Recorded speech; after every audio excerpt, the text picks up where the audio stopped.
Hi everyone, welcome to ఏకమైఎస్ academy Hyderabad. So మనం ప్రతిరోజు డిస్కస్ చేసుకుని కరెంట్ ఈవెంట్స్లో ఇవాళ ఏమున్నాయి చూద్దాం. సో ఎస్పెషల్లీ ఇవాళ ఇంటర్నేషనల్ రిలేషన్స్ అంటే అంతర్జాతీయ సంబంధాలు ఉన్నాయి కదా, సో దానికి సంబంధించిన కాన్సెప్ట్స్ కొన్ని ఉన్నాయి. నెక్స్ట్ ఎగ్జాక్ట్లీ అలానే మనకి క్లైమేట్ పర్ఫార్మెన్స్ ఇండెక్స్ ఉంది, క్లైమేట్ చేంజ్ పర్ఫార్మెన్స్ ఇండెక్స్ ఉంది కదా, సో దానికి సంబంధించిన కంప్లీట్ ఇన్ఫర్మేషన్ కూడా ఇవాళ వచ్చింది రిపోర్టు. అవేమన్నాయి ఒకటి క్లియర్గా డిస్కస్ చేద్దాం. సో ఫస్ట్ వచ్చేసి మనకి 17th నవంబర్ కరెంట్ అఫైర్స్ ఏమన్నాయో ఇవాళ చూద్దాం. ఫస్ట్ వన్ చూడండి ఇక్కడ. సో ఫస్ట్ వన్ వచ్చేసి in our life time so campaign launched by the India at COP27. So రీసెంట్గా మనకి COP27 జరిగింది. సో COP27 వచ్చేసి ఎక్కడ జరిగిందంటే ఈజిప్ట్లో జరిగింది అనమాట. సో ఈజిప్ట్లోని షామ్ ఎల్ షేక్ అనే ప్రాంతంలో COP27 జరిగింది. ఈ COP27లో ఈ క్యాంపెయిన్ అయితే లాంచ్ చేశారు. ఎవరు? ఇండియా తరపున వచ్చేసి ఈ క్యాంపెయిన్ లాంచ్ చేశారు. అసలు ఏంటి క్యాంపెయిన్ చూద్దాం.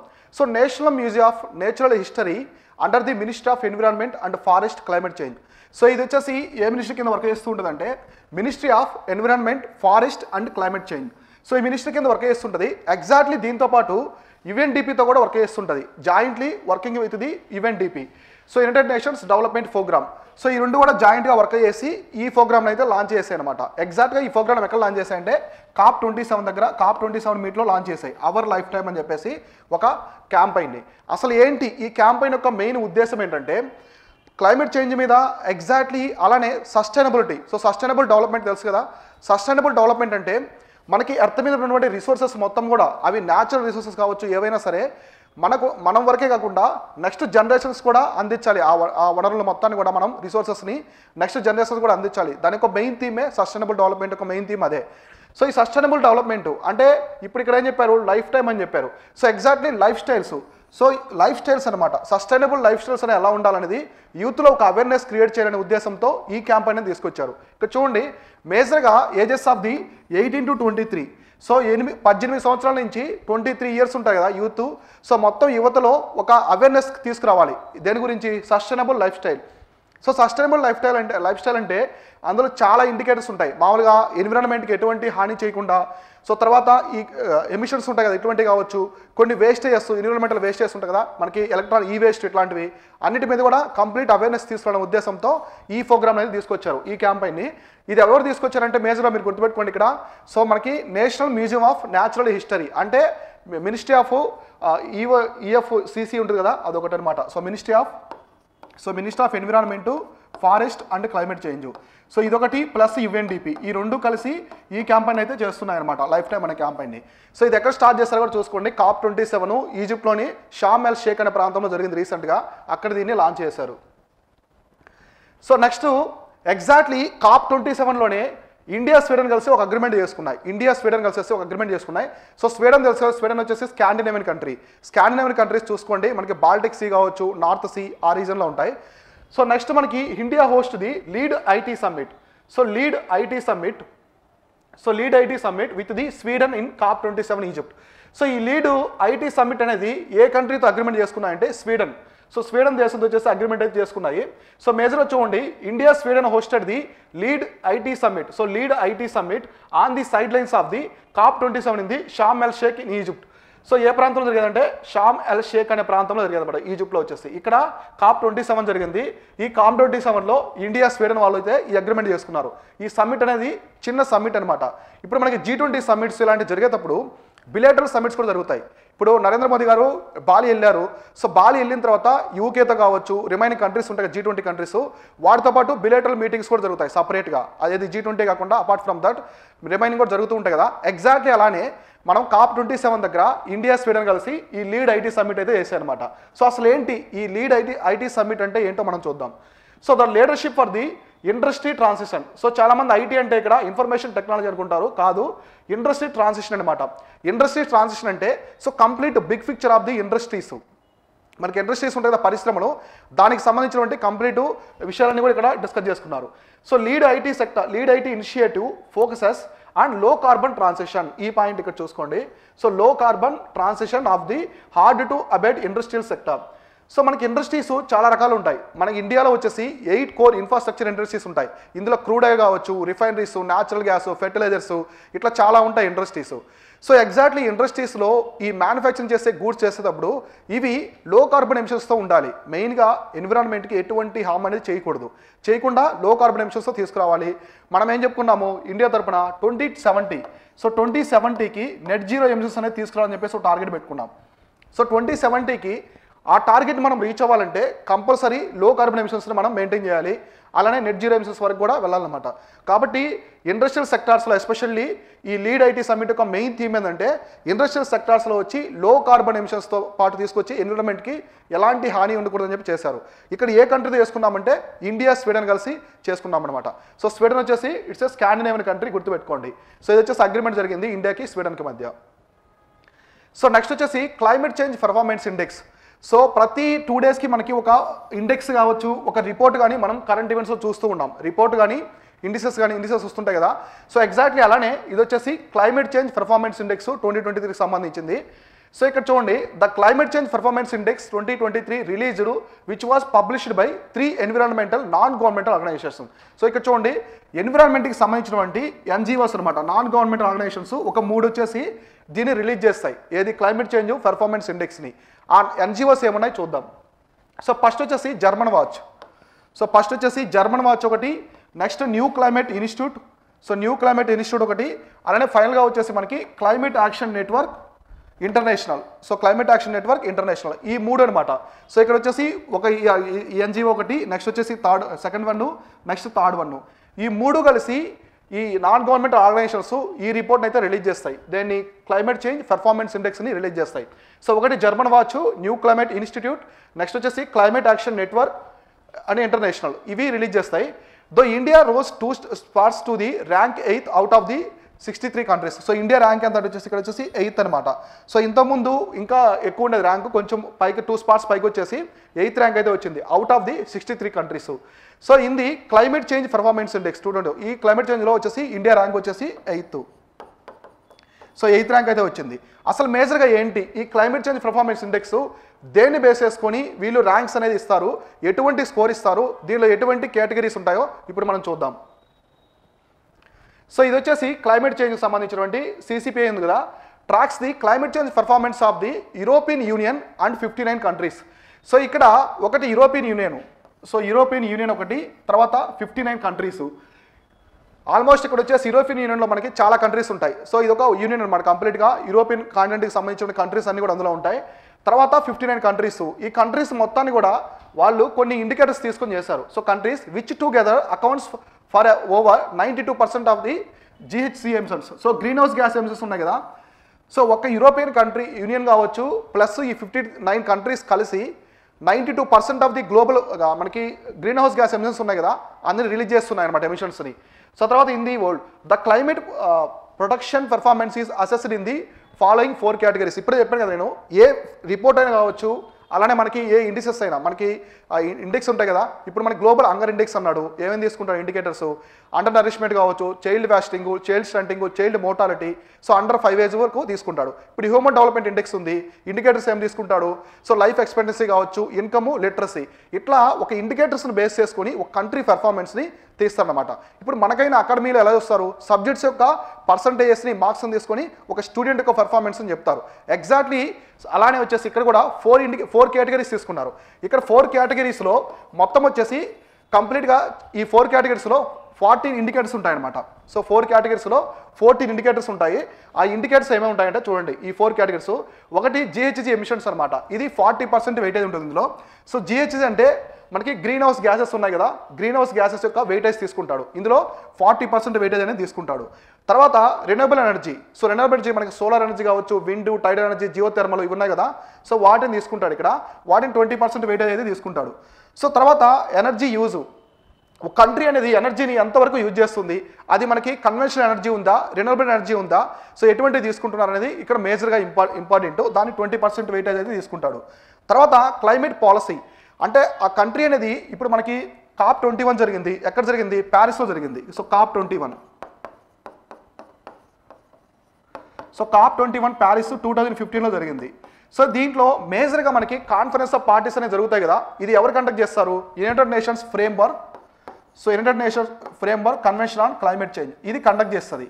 ఇది కండక్ట్ చేస్తే COP21లో so one of the major climate policies అనేవి తీసుకున్నాయి అనమాట. సో అన్ని కంట్రీస్ కూడా ప్రీ ఇండస్ట్రియల్ అవ్వడం, అంటే మనకి ఇండస్ట్రియల్ రెవల్యూషన్ వచ్చింది కదా, దానికి ముందు ఈ గ్లోబల్ వార్మింగ్కి సంబంధించిన ఉష్ణోగ్రత ఎలా ఉందో 2 డిగ్రీ సెంటిగ్రేడ్స్ తగ్గించాలని చెప్పేసి ఒక ప్రొవిజన్ పెట్టుకున్నారు. ప్రతి ఒక్క కంట్రీ కూడా ఒక ప్లెడ్జ్ చేసిందనమాట. ఇది బైండింగ్ టు ఆల్ కంట్రీస్. ప్రతి కంట్రీ కూడా మస్ట్ అండ్ షుడ్గా దీన్ని ఫాలో అవ్వాలి. ప్రతి కంట్రీ దానికి తగ్గట్టుగా వాళ్ళు ఈ నేషనల్ డిటర్మైన్డ్ కాంట్రిబ్యూషన్స్ అనమాట. సో NDCs అంటారు, ఇది యూపీఎస్సీ ప్రీవియస్ ఇయర్లో అడిగారు NDCs. So national determined contributions అంటే ఆ కంట్రీకి సంబంధించిన విధంగా, ఇప్పుడు ఘనా ఉంది, ఇట్స్ ఏ స్మాల్ కంట్రీ అనమాట ఆఫ్రికాలో, ఆ కంట్రీకి సంబంధించినట్టుగా వాళ్ళకి వెయిటేజ్ ఉంటుంది. సో USA అనేది ఇట్స్ ఏ బిగ్ కంట్రీ కాబట్టి ఆ కంట్రీకి సంబంధించినట్టు వెయిటేజ్ తీసుకుంటారు. అట్లా క్లైమేట్ పాలసీ అనేది మేజర్గా తీసుకున్నారు. ఇక్కడ దీన్ని 20% తీసుకున్నారు. మేజర్గా ఈ 4 అనమాట, ఈ 4 కేటగిరీస్లో 14 ఇండికేటర్స్ని బేస్ చేసుకొని కంట్రీకి ర్యాంకింగ్ అనేది ఇస్తారు ఈ క్లైమేట్ చేంజ్ పెర్ఫార్మెన్స్ ఇండెక్స్లో. ఇప్పుడు చూద్దాం ఏ కంట్రీస్ వచ్చాయని. So first in the overall standings no country ranked first, second and third. So ఇక్కడ 4 కేటగిరీస్ చెప్పాను కదా, 4 కేటగిరీస్లో 14 ఇండికేటర్స్ ఉంటాయి. ఏ కంట్రీ కూడా ఫస్ట్, సెకండ్, థర్డ్ ప్లేస్లో అయితే రాలేదన్నమాట. అంటే మీట్ కాలేదు ఏ కంట్రీ కూడా. వాళ్ళ కేటగిరీలో ఇచ్చారు కదా, రినబుల్ ఎనర్జీ కావచ్చు, క్లైమేట్ చేంజ్కి సంబంధించి climate policy, next energy use కావచ్చు, GHG ఎమిషన్స్, వాటిని తీసుకొని కంపేర్ చేసుకుంటే ఫస్ట్ 3 ప్లేసెస్లో ఏ కంట్రీ కూడా వాటిని మీట్ అవ్వలేదన్నమాట. అందువల్ల ర్యాంకింగ్స్లో లేవు. తర్వాత దీనిలో వచ్చేసి డెన్మార్క్. సో డెన్మార్క్ చూడండి, so Denmark with the score of the 79.61. So 61 4th ప్లేస్లో వచ్చింది. తర్వాత మనకి స్వీడన్ వచ్చింది, స్వీడన్ 73.28 పాయింట్స్. తర్వాత ఇండియా స్కోర్ది 67 పాయింట్. సో మీరు ఎప్పుడైనా సరే ఫస్ట్ టాప్ కంట్రీ చూసుకోవాలి, ఏ ఇండిసెస్లో అయినా టాప్ కంట్రీ చూసుకోవాలి. తర్వాత ఇండియా యొక్క స్టాండర్డ్ ఏంటి, మేజర్గా రిపోర్ట్ కావచ్చు, ఇండిసెస్ కావచ్చు, ఇండియా యొక్క స్టాండర్డ్ చూసుకోవాలి. ఇండియా స్టాండ్ మస్ట్ అండ్ డూస్గా చూసుకోవాలి ఎగ్జామినేషన్ పరంగా. సో ఇండియాకి నెక్స్ట్ దీంతో నైబరింగ్ కంట్రీస్ కూడా కొన్ని ఇండిసెస్ అనమాట, అన్నింటిలో అవసరం లేదు, కొన్నిట్లో మాత్రం ఖచ్చితంగా నైబరింగ్ కంట్రీస్తో కూడా కంపేర్ చేసుకోవాలి. ఇప్పుడు గ్లోబల్ హంగర్ ఇండెక్స్ ఉంది. సో గ్లోబల్ హంగర్ ఇండెక్స్లో సో మన ఇండియా కంటే కూడా neighbouring countries have a great performance than India. So అట్లా నైబరింగ్ కంట్రీస్ కూడా చూసుకోవాలి. ఇక్కడైతే నైబరింగ్ కంట్రీస్ అవసరం లేదు, జస్ట్ ఇండియా స్కోర్ వచ్చేసి ఈ విధంగా వచ్చిందనమాట. 8th ప్లేస్లో వచ్చింది, అట్లా చూసుకోండి. ఇప్పుడు డెన్మార్క్ అనే టాప్ ప్లేస్లో వచ్చింది, తర్వాత స్వీడన్ అనమాట. ఇక్కడ India's ranking in the categories of GHGs అంటే గ్రీన్ హౌస్ గ్యాసెస్ ఇందాక. గ్రీన్ హౌస్ గ్యాసెస్లో ఇండియాకు ర్యాంక్ వచ్చేసి 9th వచ్చింది, రినబుల్ ఎనర్జీలో వచ్చేసి 24th. సో రినబుల్ ఎనర్జీలో 24th. So exactly energy use అనమాట. సో ఎనర్జీ యూజెస్లో 9th ప్లేసు, అలానే క్లైమేట్ పాలసీలో 8th ప్లేసు. సో ఈ విధంగా అయితే వచ్చింది. ఓవరాల్గా ఇండియా యొక్క పెర్ఫార్మెన్స్ అనేది మనకి 8th వచ్చిందనమాట. సో ఆ విధంగా చూసుకోండి. తర్వాత వరస్ట్ పెర్ఫార్మెన్స్, ఇప్పుడు ఏం చెప్పాను, టాప్ కంట్రీ ఏముంది, బాటమ్ కంట్రీ ఏముంది, ఇండియా యొక్క స్టాండు, ఈ 3 థింగ్స్ చాలా important in every index or indices reports.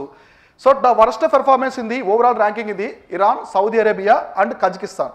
So Iran ఒకటి, అలానే Saudi Arabia, next Kazakhstan. So ఈ 3 అయితే వరస్ట్ పెర్ఫార్మెన్స్ చేశాయి అనమాట దేంట్లో, ఈ క్లైమేట్ చేంజ్ పెర్ఫార్మెన్స్ ఇండెక్స్లో. ఎందుకంటే వాళ్ళు 4 కేటగిరీస్లో ఉండే 14 ఇండికేటర్స్ని సరిగా మీట్ అవ్వలేదు. ఇండిసెస్ చేస్తాయి కదా, NGOs చేస్తాయి కదా, వాళ్ళు చేసినటువంటి ఎగ్జాక్ట్లీ ఇండికేటర్స్ని మీట్ కాలేదన్నమాట ఈ కంట్రీస్. నెక్స్ట్ చూడండి, Saudi Arabia is the country with the highest per capital GHG emissions among the G20 nations. So మేజర్గా ఈ క్లైమేట్ చేంజ్ పెర్ఫార్మెన్స్ సంబంధించి, క్లైమేట్ పాలసీస్ సంబంధించి చాలా ఆర్గనైజేషన్స్ ఉంటాయి ప్రపంచంలో వచ్చేసి, మనకి వరల్డ్లో చాలా ఆర్గనైజేషన్స్ ఉంటాయి కదా, అవన్నీ కూడా ఎక్కువగా G20 కంట్రీస్నే ఎక్కువ చివాట్లు పెడుతూ ఉంటాయి. ఎందుకంటే G20లోనే మేజర్గా డెవలప్డ్ కంట్రీస్ ఉంటాయి, అలానే డెవలపింగ్ కంట్రీస్ ఉంటాయి. కాబట్టి ఈ G20 కంట్రీస్ మేజర్గా మనకి గ్రీన్ హౌస్ గ్యాస్ ఎమిషన్స్కి రీజన్ అవుతాయి అనమాట. సో ఇక్కడ చూడండి Saudi Arabia. So Saudi Arabia వచ్చేసి ప్రపంచంలోనే మనకి ఈ G20 కంట్రీస్ మొత్తంలో వచ్చేసి సౌదీ అరేబియా అనేది గ్రీన్ హౌస్ గ్యాస్ ఎమిషన్స్ అనేది ఎక్కువగా చేస్తుందన్నమాట. గ్రీన్ హౌస్ గ్యాస్ ఎమిషన్స్ ఎక్కువ విడుదల చేస్తుంది. అక్కడ ఉండే ఇండస్ట్రీస్ కావచ్చు, రిఫైనరీస్, క్రూడ్ ఆయిల్కి సంబంధించినటువంటి అన్ని విధంగా చూసుకుంటే సౌదీ అరేబియా అనేది టాప్ ప్లేస్లో ఉంది G20 కంట్రీస్లో గ్రీన్ హౌస్ గ్యాస్ ఎమిషన్స్లో. సో దీనికి సంబంధించి మరికొన్ని చూద్దాం. So next Arctic region. So ఈ గ్లోబల్ వార్మింగ్ యొక్క మెయిన్ థీమ్ ఏంటి? సో మామూలుగా ఇప్పుడు ఏమవుతుంది, గ్రీన్ హౌస్ గ్యాస్ ఎమిషన్స్ అనేవి పెరుగుతూ ఉన్నాయి అనుకోండి. So green house gas emissions పెరుగుతూ ఉన్నాయి. సో దీనివల్ల ఏమవుతుంది, గ్లోబల్ వార్మింగ్ జరుగుతుంది. సో గ్లోబల్ వార్మింగ్ అనేది జరుగుతుంది. సో గ్లోబల్ వార్మింగ్ వల్ల ఏమవుతుంది, ఐస్ క్యాప్స్ అనేవి మెల్టింగ్ అయిపోతాయి. సో ఐస్ క్యాప్స్ అనేవి మెల్టింగ్ అయిపోతాయి. ఇవి మెల్టింగ్ అవ్వడం వల్ల సీ లెవెల్ రైజ్ అనేది పెరిగిపోద్ది అనమాట. సో సీ లెవెల్ రైజ్ అనేది పెరుగుతుంది. సీ లెవెల్ రైజ్ పెరిగినప్పుడు ఏమవుతుందంటే సిటీస్ మొత్తం కూడా సబ్మిట్ చేయబోతాయి అనమాట, ఓషన్లో వచ్చేసి సబ్మిట్ అవుతాయి.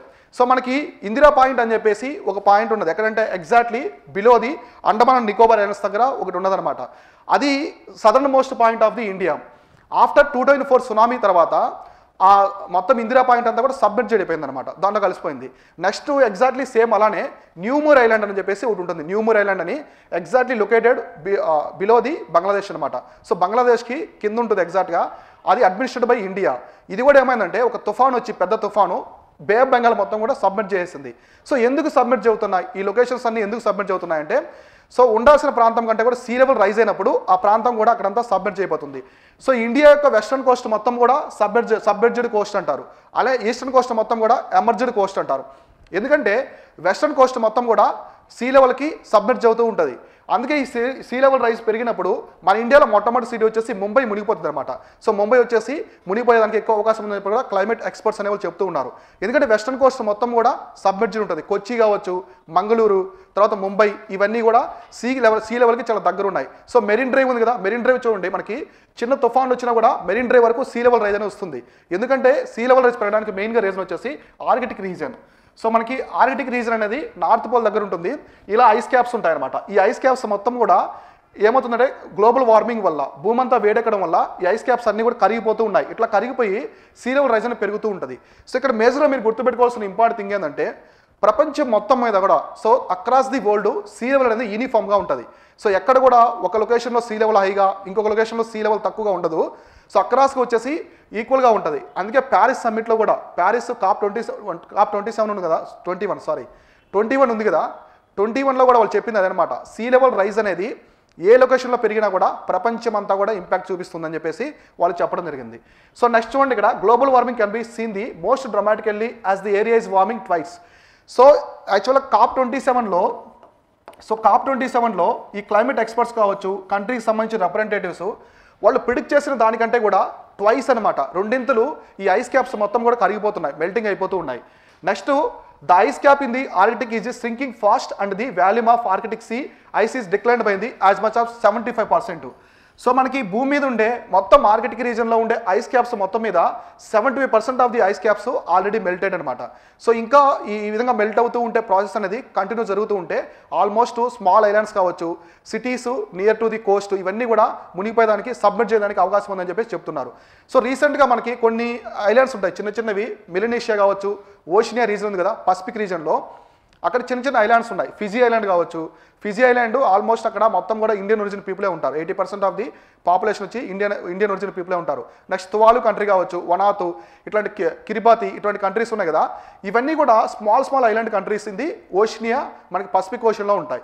ఇవన్నీ కూడా ఈ సీ లెవెల్ రైజ్ వల్ల మునిగిపోతూ ఉన్నాయి అనమాట. అంటే కొంచెం వచ్చేసి మెల్టింగ్ వల్ల ఇవి సబ్మిట్ అవుతూ ఉన్నాయి ఓషన్లో. సో వీటి గురించి అయితే తీవ్రంగా వాళ్ళు వచ్చేసి దీని గురించి కన్సర్న్ చేస్తారు. ప్రతి ఒక్క కంట్రీ కూడా యుఎన్ కావచ్చు, నెక్స్ట్ COP 27 సంబంధించిన UNFCCC కూడా చేస్తారు. నెక్స్ట్ మనము కంపారిజన్ చూద్దాం. సో ఇది వచ్చేసి 1979. సో 1979లో ఆర్కిటిక్ రీజన్ అనమాట. ఇది మొత్తం వచ్చేసి Arctic reason. So Arctic reason అనేది ఏ విధంగా ఉంది, సో ఐస్ క్యాప్స్ అనేది 1979లో ఆర్కిటిక్ రీజన్లో ఇవంతా ఐస్ క్యాప్స్ అనమాట. ఆల్మోస్ట్ మనకి ఇవి కెనడా కావచ్చు, స్కాండినేవియన్ కంట్రీస్ మొత్తానికి కూడా ఐస్ క్యాప్స్ అనేది చాలా ఎక్కువ ఉన్నది. ఇది 2007 యొక్క రిపోర్ట్ అనమాట. సో 2017లో శాటిలైట్ తీసుకునే ఇమేజ్. సో ఇక్కడ వచ్చేసి ఐస్ క్యాప్స్ ఆల్మోస్ట్ మొత్తం కూడా మెల్ట్ అయిపోయింది. ఇది 2007. సో ప్రజెంట్ 2017 మన 2022 అయితే ఆల్మోస్ట్ ఈ రీజన్ మొత్తం కూడా సో ఇలా ఉందన్నమాట. ఐస్ క్యాప్స్ అనేది ఈ రీజన్ వరకే ఉంది. సో ఇక ఐస్ క్యాప్స్ కూడా కరిగిపోవడం వల్ల సీ లెవెల్ అనేది కంపల్సరీ రైజ్ అవుతుందన్నమాట. సీ లెవెల్ రైజ్ అవడం వల్ల సో ఇందాక చెప్పినట్టు రీజన్స్ అన్ని కూడా సబ్మిట్ చేయబోతాయి. ఇది just a comparison. So next ఇప్పటి వరకు కూడా మనం ఏం చెప్పుకున్నాము, GHS అని చెప్పాం. సో మేజర్గా క్లైమేట్ చేంజ్ పెర్ఫార్మెన్స్ ఇండెక్స్లో కూడా 40% ఆఫ్ ది వెయిటేజ్ దేన్ని తీసుకుంటున్నారు, ఈ GHGసే తీసుకుంటున్నారు. గ్లోబల్ గ్రీన్ హౌస్ గ్యాసెస్ తీసుకుంటారు. ఎందుకంటే గ్రీన్ హౌస్ గ్యాసెస్ అనేవి చాలా డేంజరస్ వాయువులు, ఇవి గ్యాసెస్ అనమాట. ఒక్కసారి ఇవేం చేస్తాయంటే భూమి మొత్తాన్ని కూడా వేడి చేస్తాయి, ప్లానెట్ మొత్తాన్ని కూడా సో వార్మ్నెస్ చేస్తాయి అనమాట. హీట్ అనేది ఎక్కువ ప్రొడ్యూస్ చేస్తాయి గ్యాసెస్. ఇవేముంటాయంటే ప్రైమరీగా మనకి water vapour. So water vapour, carbon dioxide, methane, nitrous oxide, so next వచ్చేసి ఓజోను, ఇవి మేజర్గా మనము అంటే కన్సిడర్ చేసే greenhouse gases. Water vapour, so ఈ వాటర్ వేపర్ అనేది మనకి ఎక్కువగా ఎక్కడి నుంచి వస్తుందంటే వోల్కానిక్ ఎరప్షన్స్.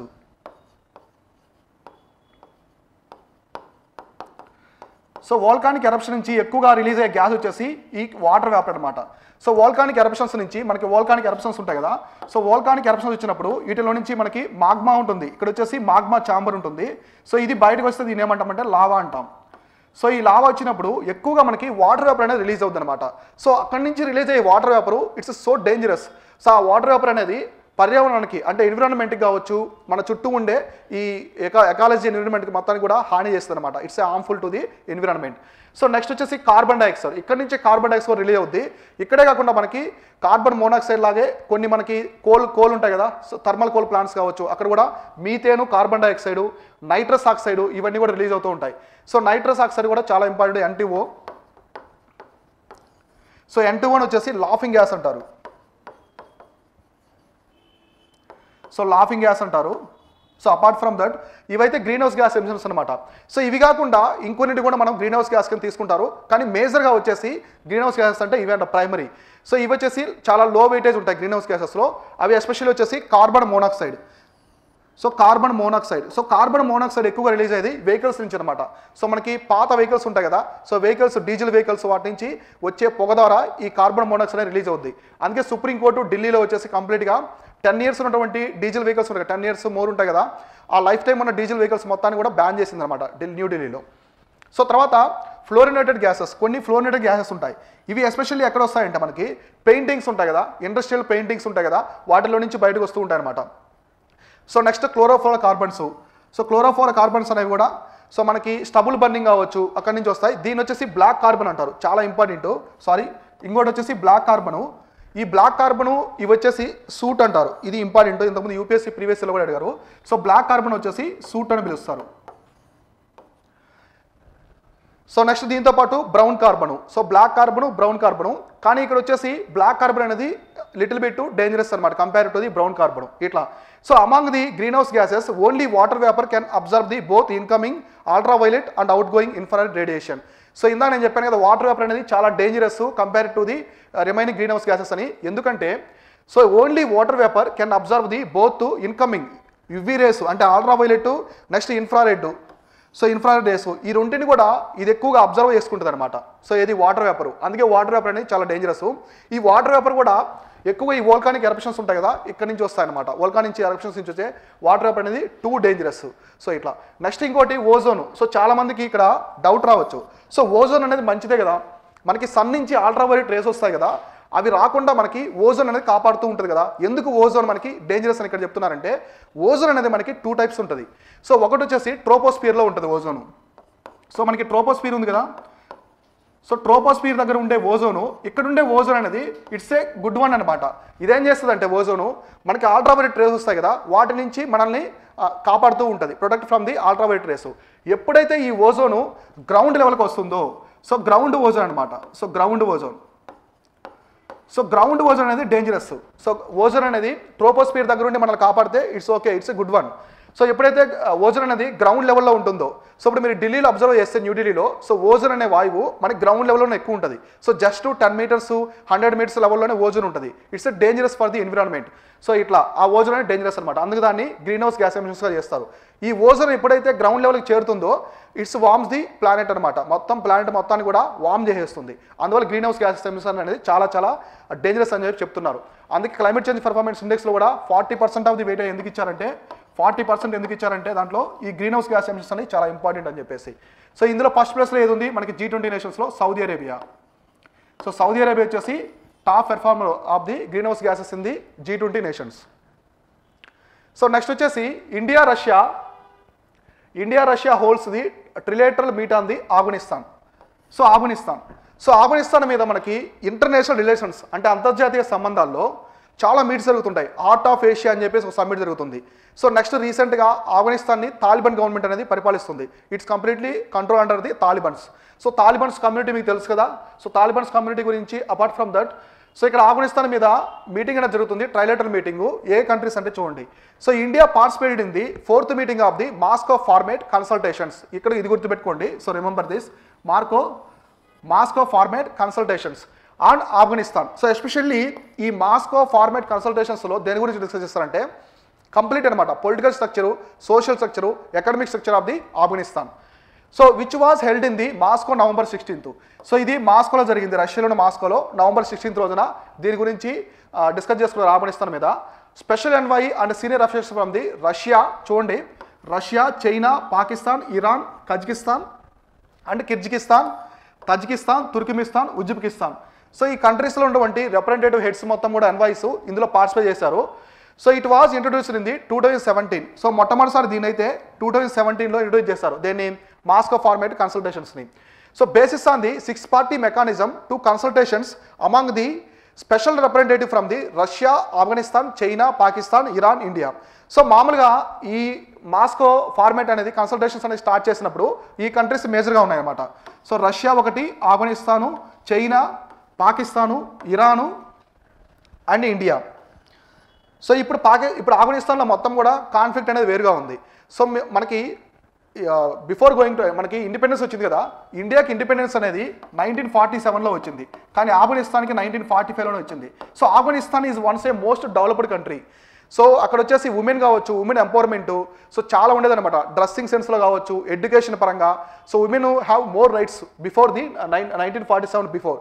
అంటే ఏమైందంటే రష్యా మొత్తం ఆక్రమించేసింది, ఈ ఆఫ్ఘనిస్తాన్ ఆక్రమించేసి వాళ్ళు ఏం చేస్తారంటే అమెరికన్కి అగైనెస్ట్గా కొన్ని విషయాలు అనేవి జరిగాయన్నమాట అక్కడ. ఆ టైంలో ఏమైందంటే ఈ రష్యాకి అగైనెస్ట్గా ఒక కమ్యూనిటీని క్రియేట్ చేసింది రష్యా. ఆ కమ్యూనిటీ ఏంటంటే ఇప్పుడు ఆల్-ఖైదా అనేది terrorist organisation. Before going to the Russia annexed the Afghanistan. So దీన్ని అనెక్స్ చేసినప్పుడు ఆఫ్ఘనిస్తాన్ని రష్యా ఒక కమ్యూనిటీని క్రియేట్ చేసింది. ఆ కమ్యూనిటీ ఏమైందంటే eventually it formed like a terrorist organisation. So అట్లా ఒక రెబల్ గ్రూప్ అనమాట అది. సో నెక్స్ట్ సో చూడండి ఆఫ్ఘనిస్తాన్ యొక్క మ్యాప్ చూడండి ఎగ్జామినేషన్ పరంగా. సో మ్యాప్లో మేజర్గా ఇంపార్టెంట్ ఏంటంటే physical. So physical map is very important than the political map. So most of the questions came from the physical map in previous years also. So మీరు ఇక్కడ ఆఫ్ఘనిస్తాన్ చూడండి, ఇక్కడ చూడండి మజర్ ఈ షరీఫ్ అని ఉంది ఒక రీజన్. సో ఈ మజర్ షరీఫ్ అనేది 2018 యూపీఎస్సీ ప్రిలిమ్స్లో అడిగాడు. సో ఎందుకంటే ఈ రీజన్స్ ఆఫ్ఘనిస్తాన్లో చాలా డిస్టర్బెన్సెస్ ఉన్నప్పుడు నేను ఎవ్రీ టైం మీకు ఒకటి చెప్తూ ఉంటాను, ప్లేసెస్ ఇన్ ది న్యూస్ అని చెప్పేసి. సో ప్లేసెస్ ఇన్ న్యూస్ అనేది కంపల్సరీ క్వశ్చన్స్ అనేవి వస్తాయి ఏ ఎగ్జామ్ అయినా సరే, either UPSC or state BCSC. So ఇక్కడ మజర్ ఈ షరీఫ్ కావచ్చు, ఇంకోటి వచ్చేసి కాందహారు, కాబులు, సో ఫైనల్గా ఇంకోటి వచ్చేసి హెరాత్ అంటారు. సో హెరాత్ అంటారు దీన్ని. ఈ 4 వచ్చేసి మేజర్ సిటీస్ అనమాట, ఆఫ్ఘనిస్తాన్లో ఉండే మేజర్ సిటీస్. సో కాందార్ తెలుసు కదా మీకు, మన ఇండియన్ ఫ్లైట్ హైజాక్ అయినప్పుడు నేపాల్లోని కాఠ్మండ్లో ఫ్లైట్ వచ్చేసి హైజాక్ చేస్తారు టెర్రరిస్టులు. హైజాక్ చేసినప్పుడు వాళ్ళు ఫ్లైట్ డైరెక్ట్గా వచ్చేసి అమృత్సర్లో ల్యాండ్ చేసి అక్కడ ఫ్యూల్ నింపుకొని అక్కడి నుంచి కాందార్కి అయితే వెళ్ళారన్నమాట. సో ఈ కాందార్ వెళ్ళిన తర్వాత మసూద్ అజర్ అని చెప్పి ఒక టెర్రరిస్ట్ని రిలీజ్ చేస్తేనే మేము మీ ఫ్లైట్ మొత్తాన్ని కూడా వదిలేస్తామని చెప్పారనమాట. ఆ టైంలో మన ఇండియన్ గవర్నమెంట్ అతను రిలీజ్ చేసింది. సో అతను రిలీజ్ చేసింది అతనే అనమాట. మొన్న మన తాజ్ హోటల్ బాంబ్ బ్లాస్టింగ్ జరిగింది కదా, తాజ్ హోటల్ ముంబైలో 26/11 మేజర్గా అతనే ప్లాన్ చేశాడు. సో ఇవి మేజర్ సిటీస్ అనమాట, ఇవన్నీ కూడా major cities. So neighbouring countries ఏమున్నాయి? సో నైబరింగ్ కంట్రీస్ వచ్చేసి తజికిస్తాను, ఉజ్బెకిస్తాను, తుర్కిమిస్తాను, ఇరాను అండ్ ఇంకోటి వచ్చేసి పాకిస్తాను. మనకి ఇండియాతో కూడా బోర్డర్ అనేది షేర్ చేసుకుంటుంది. ఇక్కడ వచ్చేసి మనకి పీఓకే ఉంటుంది, అయితే ఇండియాతో కూడా బోర్డర్ షేర్ చేసుకుంటుంది ఇక్కడ ఆఫ్ఘనిస్తాన్ అనేది. సో ఇప్పుడు ఆఫ్ఘనిస్తాన్ గురించి మీకు చాలా ఇంపార్టెంట్ థింగ్స్ అనేది ఎక్స్ప్లెయిన్ చేస్తాను చూడండి. సో ఆఫ్ఘనిస్తాన్లో ఇవే కాకుండా ఆఫ్ఘనిస్తాన్లో వచ్చేసి మేజర్గా ఒక రివర్ ఉంటుంది. సో మేజర్గా వచ్చేసి ఒక రివర్ ఉంటుంది అమూదారియా అని చెప్పేసి. సో అమూదారియా అనేది ఒక ఇంపార్టెంట్ రివర్ అన్నమాట ఇక్కడ. సో రివర్ కాబూల్ ఉంటుంది ఇంకోటి, river Kabul. So river Kabul is tributary of the Indus river అనమాట. సో ఇండస్ రివర్కి ఇది ట్రిబ్యూటరీ. సో నెక్స్ట్ ఆఫ్ఘనిస్తాన్ నుంచి మీరు గుర్తుపెట్టుకోవాల్సిన ఇంపార్టెంట్ థింగ్ వేస్తే తపీ గ్యాస్ పైప్ లైన్. ఇది వచ్చేసి గ్యాస్ పైప్ లైను. ఇది ఎక్కడి నుంచి వస్తుందంటే టీ అంటే తుర్కిమిస్తాన్, ఏ అంటే ఆఫ్ఘనిస్తాన్. సో ఇక్కడ కొంచెం చూడండి, it's not a Tajikistan, Turkmenistan. So Turkmenistan నుంచి ఆఫ్ఘనిస్తాన్ నుంచి పాకిస్తాన్ నుంచి ఇండియాలోకి ఎంటర్ అవుతుంది అనమాట. సో నెక్స్ట్ వచ్చేసి పాకిస్తాన్ అండ్ ఇండియా. సో ఇది గ్యాస్ పైప్ లైన్ అనమాట, తపీ గ్యాస్ పైప్ లైన్. సో ఇంకోటి ఆఫ్ఘనిస్తాన్లో ఇంపార్టెంట్ ఏంటంటే ఫిజికల్ జాగ్రఫీ పరంగా పాసెస్ అనమాట. మనకి హిమాలయన్ పాసెస్ అంటాం కదా, what is pass? Pass is a way between 2 mountains అనమాట. 2 మౌంటైన్స్ మధ్యలో ఉన్నటువంటి దారినే వచ్చేసి పాస్ అంటారు. దీన్ని టిబెటన్ లాంగ్వేజ్లో లా అంటారు. అందుకే మనకి బొమ్మిడిలా, షిప్కీలా, ఇట్లా మనకి ఇమిస్లా, కర్దంగులా అట్లా పిలుస్తామంట. లా అంటే పాస్ అని టిబెటన్ లాంగ్వేజ్లో. సో ఇక్కడ 2 పాసెస్ ఉంటాయన్నమాట. ఒకటి వచ్చేసి బోలెన్ పాసు, సో బోలెన్ పాసు, ఇంకోటి వచ్చేసి ఖైబర్ పాస్. ఈ రెండు పాసెస్ ఏంటంటే ఇవి ఆఫ్ఘనిస్తాన్కి పాకిస్తాన్కి మధ్యలో ఉంటాయి. సో ఆఫ్ఘనిస్తాన్కి పాకిస్తాన్కి మధ్యలో ఉంటాయి అనమాట. ఎగ్జాక్ట్గా ఇక్కడ చూడండి, ఇక్కడ ఉంటాయి, ఈ లొకేషన్లో ఉంటాయి అనమాట. ఈ లొకేషన్లో ఇక్కడ ఉంటాయి. ఇక్కడ వచ్చేసి బోలెన్ పాసు, ఖైబర్ పాసు. ఈ రెండు పాసెస్ అనేవి it's way between the Afghanistan and Pakistan. Next మనకి ఆఫ్ఘనిస్తాన్ అనేది మేజర్గా మనకి హిందూ కుష్ మౌంటైన్స్ ఉన్నాయి కదా, హిందూ కుష్ మౌంటైన్స్, కాశ్మీర్ ఉంది కదా ఇక్కడంతా కూడా హిందూ కుష్ మౌంటైన్స్ ఉంటాయి. సో హిందూ కుష్ మౌంటైన్స్, నెక్స్ట్ పామీర్ నాట్స్ అవన్నీ కూడా ఆఫ్ఘనిస్తాన్కి వచ్చేసి నార్త్ సైడ్ ఉంటాయన్నమాట. సో ఇంకొకటి ఆఫ్ఘనిస్తాన్కి వచ్చేసి మెయిన్గా ఆఫ్ఘనిస్తాన్ వచ్చేసి క్రాస్ రోడ్స్ ఆఫ్ ఏషియా అని పిలుస్తారు. క్రాస్ రోడ్స్ ఆఫ్ ఏషియా అని పిలుస్తారు. ఎందుకంటే ఆఫ్ఘనిస్తాన్ ఎగ్జాక్ట్గా మనకి ఒక మిడిల్ ఏరియాలో ఉంటుంది అనమాట. Exactly locate between the middle of the main countries అనమాట. అందువల్ల దీని ఏంటంటే క్రాస్ రోడ్స్ ఆఫ్ ఏషియా అంటారు. ఇప్పుడు మన ఇండియా కూడా సెంట్రల్ ఏషియాకి వెళ్ళడానికి ఏం చేస్తున్నారు, చాబార్ పోర్ట్ని అయితే డెవలప్ చేస్తారు. ఎక్కడ ఇరాన్లో చాబార్ పోర్ట్ని డెవలప్ చేశారు. ఎవరు developed by the India. So మనము వీటి కావచ్చు అన్నీ కూడా ఎక్స్పోర్ట్ ఆఫ్ఘనిస్తాన్కి ఎలా పంపిస్తున్నామంటే ఫస్ట్ చాబార్ పోర్ట్కి బై వాటర్వే ద్వారా పంపించేసి పోర్ట్ ద్వారా సీ రూట్ ద్వారా అక్కడి నుంచి ఆఫ్ఘనిస్తాన్కి మనము సో నెక్స్ట్ రోడ్ ట్రాన్స్పోర్ట్ ద్వారా పంపిస్తాం అనమాట. రైల్వే కావచ్చు, రోడ్ ట్రాన్స్పోర్ట్. అట్లనే మనం సెంట్రల్ ఏషియాకి వెళ్తాం. ఎందుకంటే పాకిస్తాన్ అనేది మనని అలో చేయదు అనమాట. Pakistan did not allow the Indian goods to the Afghanistan. So అందువల్ల వచ్చేసి మనము ఇక్కడ నుంచి చాబార్ పోర్ట్ ద్వారా వెళ్తాం అనమాట. కాబట్టి దీని వచ్చేసి క్రాస్ రోడ్స్ ఆఫ్ ఏషియా అంటారు. ఇంకొకటి దీన్ని హార్ట్ ఆఫ్ ఏషియా అని కూడా పిలుస్తారు. సో ఆఫ్ఘనిస్తాన్ని హార్ట్ ఆఫ్ ఏషియా అని కూడా పిలుస్తారు. ఎందుకంటే ఇది ఎగ్జాక్ట్గా ఏషియాకి మిడిల్లో ఉంటుంది. ఏషియాకి మిడిల్లో ఉండి అన్ని కంట్రీస్తో, సెంట్రల్ ఏషియా కావచ్చు, సౌత్ ఏషియాతో కనెక్ట్ అయి ఉంటుంది. కాబట్టి దీన్ని హార్ట్ ఆఫ్ ఏషియా అంటారు. ఎగ్జాక్ట్లీ మనకి హార్ట్ ఆఫ్ ఏషియా అనే సమ్మిట్ కూడా జరుగుద్ది. సో ప్రతిసారి హార్ట్ ఆఫ్ ఏషియా అని ఒక సమ్మిట్ జరుగుద్ది. ఈ సమ్మిట్ ఎందుకు జరుగుద్ది అంటే సో అన్ని కంట్రీస్ కూడా రష్యా కావచ్చు, రష్యా, చైనా, ఇండియా ఇవన్నీ కూడా ఆఫ్ఘనిస్తాన్ మీద డిస్కస్ చేస్తాయి హార్ట్ ఆఫ్ ఏషియా సమ్మిట్లో. ఇది ఒకసారి అమృత్సర్లో కూడా ఈ మీటింగ్ అనేది జరిగింది. ఇది ఒకటి గుర్తుపెట్టుకోండి. సో నెక్స్ట్ వచ్చేసి India set to become the world most populous country in 2023. So 2023 సంవత్సరానికి జస్ట్ నెక్స్ట్ ఇయర్కి ఇండియా వచ్చేసి ప్రపంచంలోనే మోస్ట్ పాపులస్ కంట్రీ అయితే అవుతుందని చెప్పారు. సో రీసెంట్గా ఇండియా మన ప్రపంచం మొత్తం జనాభా వచ్చేసి 8 బిలియన్ పీపుల్కి అయితే రీచ్ అయిందనమాట. సో ఇప్పుడు చైనా అనేది టాప్ ప్లేస్లో ఉంది. ఎందుకు ఇండియా మేజర్గా రావడానికి రీజన్ అంటే ఒకే ఒక రీజన్ వచ్చేసి యూత్ పాపులేషన్. ఇండియాలో యూత్ పాపులేషన్ అనేది చాలా ఎక్కువ ఉంటారు కంపేర్ టు ది చైనా కావచ్చు అంతా. ఎస్పెషల్లీ సౌత్ ఏషియా కంట్రీస్లో ఎక్కువగా ఎవరుంటారంటే ఓల్డ్ ఏజ్డ్ పీపుల్ ఉంటారనమాట. So south east Asia countries మొత్తం కూడా మనకి జపాన్ కావచ్చు, చైనీస్ అక్కడ ఆల్మోస్ట్ 50 years అబౌవ్ ఉన్నటువంటి పాపులేషన్ ఎక్కువ ఉంది. కానీ యూత్ పాపులేషన్ అయితే ఇండియాలో ఎక్కువ ఉంది. సో మనకి 18 to 35 years వరకు మొత్తం పాపులేషన్ ఇండియాలోనే ఎక్కువ ఉన్నారనమాట. సో దాని గురించి చూద్దాం. So India is projected to surpass China as the world most populous country in 2023 with the each counting more than the 1.4 billion residents this year. So మొత్తం వచ్చేసి 1.4 billion రెసిడెంట్స్ అనేవాళ్ళు ఉన్నారు ఇండియాలో. According to the 27th edition of the United nations world population prospects. ఇక్కడ చూడండి indices important. So world population prospects అనే report ఎవరు release చేస్తారంటే యునైటెడ్ నేషన్స్ అనేవాళ్ళు రిలీజ్ చేస్తారు. So next the world's population was growing at slowest pace since 1950 having fallen below 1% in the 2020. So population అనేది slowest ఫేజ్లో ఉంది. 1950 నుంచి స్లోయెస్ట్ ఫేజ్లో ఉంది. 1950 బిఫోర్ వచ్చేసి చాలా ఫాస్ట్గా ఉండేది పాపులేషను. సో ఒక్కొక్క 10 డికేడ్స్కి వచ్చేసి 1 billion పెరుగుతూ వచ్చారు పాపులేషను. కానీ 1950 నుంచి చాలా వరకు కూడా పాపులేషన్ అనేది పడిపోయింది. బిలో 1% వరకు వచ్చిందన్నమాట 2020 వరకు కూడా. ఇవేనో ఎస్టిమేట్స్ చేసింది. సో ఇక్కడ ఇంకో థింగ్ ఏంటంటే కొన్ని కంట్రీస్లో మేల్ పాపులేషన్ చాలా తక్కువ ఉన్నారు. మీకు ఆఫ్రికాలో ఒక కంట్రీ ఉంటుంది, ఎరిట్రియా అని చెప్పేసి ఒక కంట్రీ ఉంటుంది. సో ఎరిట్రియా, సో ఈ కంట్రీలో చాలా వింతగా ఉంటుంది. ఇక్కడ వచ్చేసి every male must marry 2 female అనమాట, చేసుకోవాలి. అదర్వైజ్ ఇట్స్ ఏ క్రైమ్ అనమాట. ఇక్కడ వచ్చేసి ఖచ్చితంగా ప్రతి మేలు ఇద్దరు వైఫ్స్ ఉండాలన్నమాట వాళ్ళకి. ఎందుకంటే అక్కడ మేల్ పాపులేషన్ చాలా తక్కువ ఉంది. రీసెంట్గా మనకి స్కాండినేవియన్ కంట్రీస్ ఉన్నాయి కదా. సో స్కాండినేవియన్ కంట్రీస్లో కూడా మేల్ పాపులేషన్ అనేది చాలా తక్కువ ఉంది. ఇక్కడ పాపులేషన్ తక్కువ ఉండడం వల్ల సో అక్కడ ఉమెన్ ఎవరన్నా సిటిజన్స్ ఉంటారు కదా, బయట కంట్రీ సిటిజన్స్, వాళ్ళు మ్యారేజ్ చేసుకుంటే వాళ్ళకి మంత్లీ శాలరీ కూడా ఇస్తారనమాట. గవర్నమెంట్ మంత్లీ శాలరీ ఇస్తుంది. వాళ్ళకి కావాల్సినటువంటి మొత్తం ఎక్స్పెండిచర్స్ కూడా వాళ్ళ కంట్రీ ఇస్తారనమాట, గవర్నమెంటే ఇస్తుంది. సో ఇట్లా కంపేర్ చేసుకుంటే అన్ని దేశాల్లో ఇండియాలో పాపులేషన్ గ్రోత్ అనేది యూత్ పాపులేషన్ చాలా ఎక్కువ ఉంది. కాబట్టి పాపులేషన్ పరంగా చైనాని క్రాస్ చేస్తారన్నమాట నెక్స్ట్ ఇయర్ అని చెప్పేసి యుఎన్ వాళ్ళు అయితే డిక్లేర్ చేశారు. సో ఇక్కడ చైనా అనేది టాప్ ప్లేస్లో ఉంది. వాటికన్ సిటీలో లోయెస్ట్ పాపులేషన్ అనమాట. మన ప్రపంచంలో మొత్తం కూడా అత్యంత తక్కువ జనాభా ఉండేది వచ్చేసి వాటికన్ సిటీలో. సో మన ఇండియాలో కూడా చూసుకోండి. ఇండియాలో వచ్చేసి మనకి బీహార్ కావచ్చు, యూపీ, నెక్స్ట్ కొన్ని మేజర్ స్టేట్స్లో పాపులేషన్ చాలా ఎక్కువ ఉన్నారు. మనకి జనసాంద్రత పరంగా అంటే పాపులేషన్ డెన్సిటీ తీసుకుంటే బీహార్ వేస్తుంది. మనకి ఇంకా సెన్సస్ బయట ఇంకా రాలేదు. మనం స్టిల్ వీఆర్ ఫాలోయింగ్ ది 11 సెన్సెస్నే ఫాలో అవుతుందన్నమాట. సో 2021 సెన్సెస్ ఇంకా రాలేదు. నెక్స్ట్ ఈ సెన్సెస్ అనేది ఇంపార్టెంట్, ఇక్కడ గుర్తుపెట్టుకోండి. సెన్సెస్ అంటే జనగణన అంటారు కదా. సో ఇది ఏ మినిస్ట్రీ కింద ఉంటుందంటే so ministry of home affairs.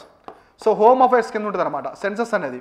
ఒకటి census, next department of official languages, రెండు కూడా department of official languages, census ఈ రెండు కూడా ఎక్కడ ఉంటాయంటే మినిస్టర్ ఆఫ్ హోమ్ అఫైర్స్ కింద ఉంటాయి. సో చాలా మంది కన్ఫ్యూజ్ అవుతారు, census is working under the minister of statics and programme implementation. It's wrong అనమాట.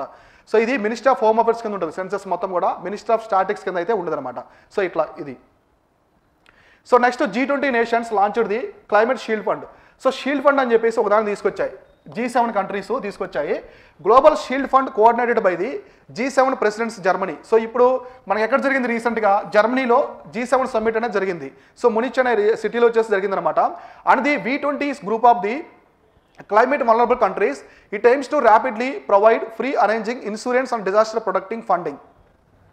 సో ఏంటి ఈ ఫండ్ యొక్క మెయిన్ థింగ్ ఏంటంటే insurance and disaster protective funding after the events such as the floods, droughts and Hurricanes. So మేజర్గా మనకి G7 countries ఉన్నాయి కదా, Japan కావచ్చు, USA, కెనడా, అక్కడ వచ్చేసి హరికేన్స్ అని వస్తుంటాయి అనమాట. ఇట్స్ సైక్లోన్స్, హరికేన్స్ అని పిలుస్తారు. ఆ రీజన్లో హరికేన్స్ అని పిలుస్తారు. మనకి సౌత్ ఏషియా కంట్రీస్లో టైఫూన్స్ అంటారు, ఆస్ట్రేలియాలో విల్లి అంటారు, సౌత్ ఏషియాలో వచ్చేసి సైక్లోన్స్ అంటారు. ఇవి వస్తుంటాయి. నెక్స్ట్ డ్రౌట్స్ కావచ్చు, ఫ్లడ్స్ కావచ్చు, ఇలాంటి న్యాచురల్ డిజాస్టర్స్ వచ్చినప్పుడు ఆ కంట్రీని మొత్తాన్ని కూడా ఎవాక్యుయేట్ చేయడానికి ఒక ఫండ్ అయితే తీసుకొచ్చారు. దాన్ని షీల్డ్ ఫండ్ అని పిలుస్తారు. Next G7 laid plan to dubbed as the global shield. So G7 ఏమంటారంటే ఈ ప్లాన్ వచ్చేసి గ్లోబల్ షీల్డ్ అని చెప్పేసి టర్మ్ చేశారు. To provide the funding to countries suffering the climate disasters was launched at the UN COP27 summit. So మనకి COP27 summit జరిగింది కదా ఇక్కడ వచ్చేసి ఈజిప్ట్లో, అక్కడ ఈ ఫండ్ అయితే G7 కంట్రీస్ లాంచ్ చేశాయి. సో ఇక్కడ నేను మళ్ళీ చెప్తున్నా, గుర్తుపెట్టుకోండి, ఒక మీటింగ్ జరిగేటప్పుడు మేజర్గా సో G20 కావచ్చు, G20 సమ్మిట్, COP27 సమ్మిట్, అక్కడ సపరేట్గా మళ్ళీ కొన్ని బిలేటరల్ సమ్మిట్స్, మల్టీలేటరల్ సమ్మిట్స్ అనేవి జరుగుతూ ఉంటాయి. అందులో ఇది వచ్చేసి వన్ ఆఫ్ ది పార్ట్ అనమాట. సో ఇక్కడ మెయిన్గా ఏంటంటే ఒక ప్లానెట్ స్కీమ్, ఇది న్యాచురల్ డిజాస్టర్స్ నుంచి ఈ కంట్రీస్ని కాపాడుకునే ఉద్దేశంతో దీని అయితే తీసుకొచ్చారు G7. సో ఇవి వచ్చేసి ఓవరాల్గా ఇవాళ daily current affairs. So next రేపు డైలీ కరెంట్ అఫైర్స్లో మనం కూడా ఇలానే అన్ని క్లియర్గా డిస్కస్ చేసుకుందాం. కొన్ని ప్రిలిమ్స్ క్వశ్చన్స్ కూడా తీసుకుంటాను ఇక్కడ నుంచి. సో నెక్స్ట్ వీక్ నుంచి ప్రిలిమ్స్ క్వశ్చన్స్ కూడా కొన్ని స్టాటిక్ సబ్జెక్ట్స్, కరెంట్ అఫైర్స్ తీసుకొని మీకు క్లియర్గా స్టేట్మెంట్ ఆఫ్ క్వశ్చన్స్ కూడా ఎక్స్ప్లెయిన్ చేస్తాను. Thank you all.